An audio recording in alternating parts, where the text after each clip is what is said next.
Hola chicos, buen día, ¿cómo andan? Espero que estén bien. Ya volviendo al ruedo, lamentablemente estas 2 semanas se pasaron volando y terminó el receso, pero hay buenas y malas noticias. La mala es esa, se terminaron las vacaciones. La buena es que ya estamos en la segunda mitad del año, que es mucho más corta y pasa mucho más rápido. Eh, Así que es una de cal y una de arena. Con respecto a la metodología de trabajo, vamos a seguir trabajando como venimos, por Zoom y clases virtuales y YouTube, porque es muy probable, yo diría que casi seguro que las clases presenciales no vuelvan este año. Por lo tanto, vamos a seguir trabajando de esta misma forma. Durante este mes de agosto vamos a terminar de cerrar el segundo trimestre y así que les voy a estar mandando trabajos en los próximos días, o aunque sea uno, y a partir de septiembre en adelante ya es el tercer y último trimestre, que se va a evaluar de la misma forma. Bueno, con respecto a este video de la clase de hoy, la intención era hacer una especie de repaso, un breve repaso por los contenidos que ya vimos durante la primera mitad del año, para refrescar un poco la memoria, ya que venimos de 2 semanas de desconexión y todo esto de la pandemia y la cuarentena hace que la cabeza se concentre mucho menos.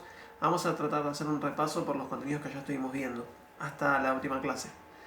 Lo primero que empezamos viendo fue el imperialismo. Nosotros en historia de este año vamos a dar la historia del siglo XIX, pero principalmente la del siglo XX. Y el imperialismo es un hecho histórico que transcurre entre fines del siglo XIX y principios del XX. Más precisamente entre 1884 y 1914. ¿Qué era el imperialismo? El imperialismo era esta corriente ideológica llevada a cabo por los países más fuertes, por los países industriales o los países centrales, como Estados Unidos, Alemania, el Reino Unido, Francia, que consiste en una práctica en la que estos países conquistaron otros continentes más débiles, menos desarrollados, más atrasados tecnológica y económicamente. En el caso de este imperialismo, las víctimas fueron África y Asia. Y los principales beneficiados fueron los países europeos, principalmente Francia y Gran Bretaña. Otro proceso de conquista que también fue de imperialismo, pero mucho más anterior, se puede dar, por ejemplo, en la conquista de América. También fue un proceso imperial. ¿Cuál era el objetivo o el propósito de este proceso? Los países centrales querían instalar colonias y mercados nuevos en continentes que no habían sido conquistados. Tal es el caso de África y Asia. No se metieron en América porque América había conseguido su independencia, tanto de España como de Portugal, durante el siglo XVIII. Perdón, 1800. Esto ya lo sabemos, 1810, 1816. Cabildo Abierto, Revolución de Mayo, Independencia de la República de las Provincias Unidas del Río de la Plata.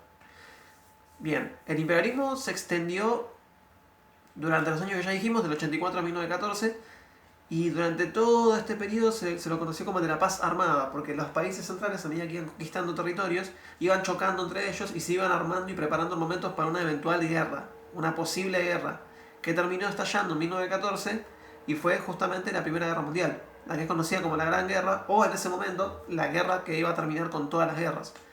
Claramente no fue así porque se llama Primera Guerra Mundial, entonces significa que por lo menos hubo una más y al día de hoy el mundo sigue en guerra.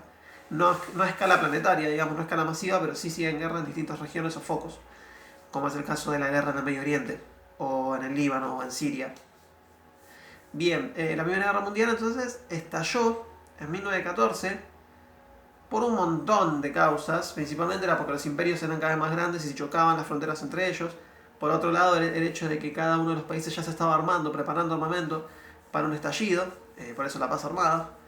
Las intenciones expansionistas y la política agresiva de Guillermo II, que era el emperador alemán, que quería llevar a Alemania a un mandato mundial, y las rivalidades y conflictos que existían entre los países ya que participaban del imperialismo, además de los intereses económicos que hay siempre detrás de cada guerra.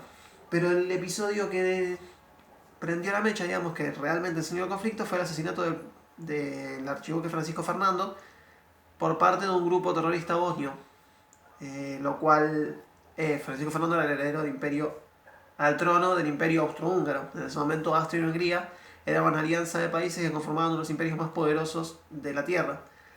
Este hecho desencadenó todo un juego de alianzas que ya se habían establecido de antemano, la Triple Alianza y la Triple Entente, con el cual estalló el conflicto y se declaró la Primera Guerra Mundial. Primera Guerra Mundial que se desarrolló por fases, como ya habíamos visto, la guerra de trincheras, la guerra de posicionamientos, la guerra de ofensivas y contraofensivas, pero que tuvo un año bisagra, un año clave que es 1917.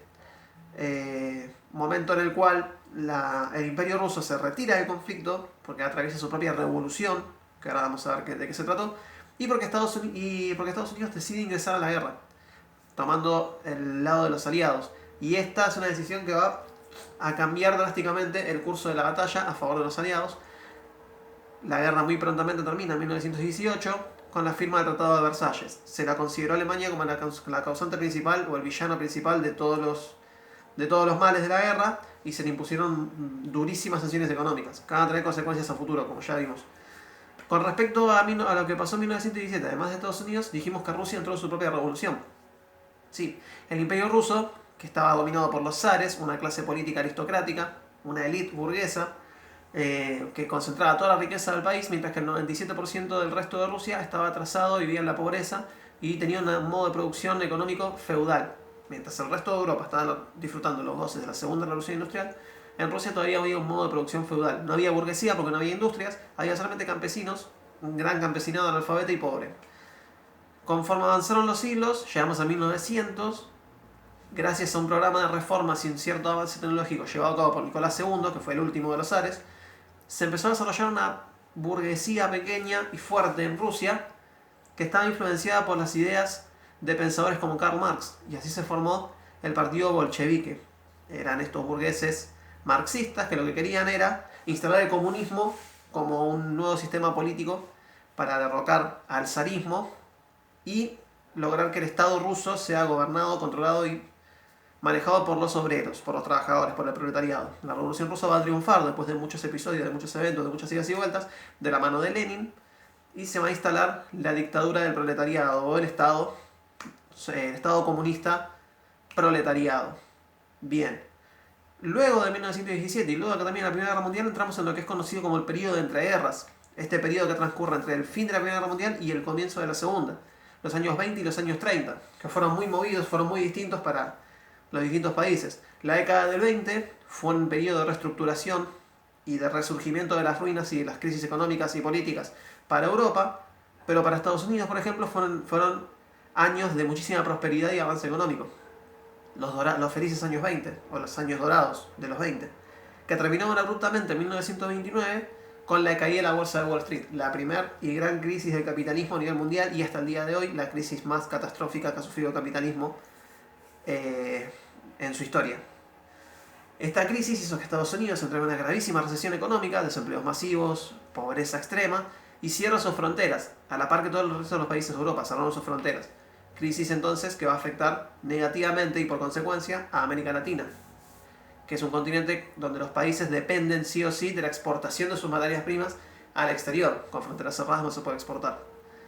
Bien, otro punto fuerte del periodo entre guerras es el surgimiento de dos ideologías totalitarias en Europa, principalmente en Italia y en Alemania: el nazismo y el fascismo. Hitler y Mussolini son los dos líderes de estas dos ideologías. Ambos llegaban al poder en sus respectivos países por distintos medios, por distintos caminos, pero generalmente por el lado de la fuerza, por el lado de los golpes de Estado y por el lado de la manipulación de los medios de comunicación y de la propaganda y de la opinión pública. La cuestión es que ambos llegaron al poder, se instalaron en el gobierno de cada uno de sus países, instauraron una dictadura, porque sus ideologías son racistas, xenófobas, antisemitas, y tienen un grave y muy fuerte componente ultranacionalista. Su país, su etnia, su raza, ellos llamaban razas, era la mejor y tenían que conquistar el mundo. Con lo cual, cuando llegan al poder, lo que empieza a hacer Hitler es justamente una serie de avances estratégicos y bélicos con el objetivo de empezar a conquistar Europa. Tanto los avances de Hitler como los avances de Mussolini y la pasividad y la incompetencia de Gran Bretaña y Francia de frenar los avances de Hitler van a llevar al estallido de la Segunda Guerra Mundial, que es un tema que todavía no vimos, pero vamos a empezar a ver justamente la semana que viene. Ahí fue donde nos quedamos, en el periodo entre guerras y en el surgimiento del fascismo y el nazismo. Bueno, espero que este breve resumen, este breve repaso les haya servido. Tienen todo lo que yo subí en el Classroom todavía para consultar. Cualquier duda o consulta me pueden hacer a mí también. Vamos a tener un encuentro por Zoom la semana que viene o la otra. Así que les mando un abrazo grande, los extraño, espero verlos pronto. Cuídense mucho y ya saben dónde contactarme por cualquier duda o consulta.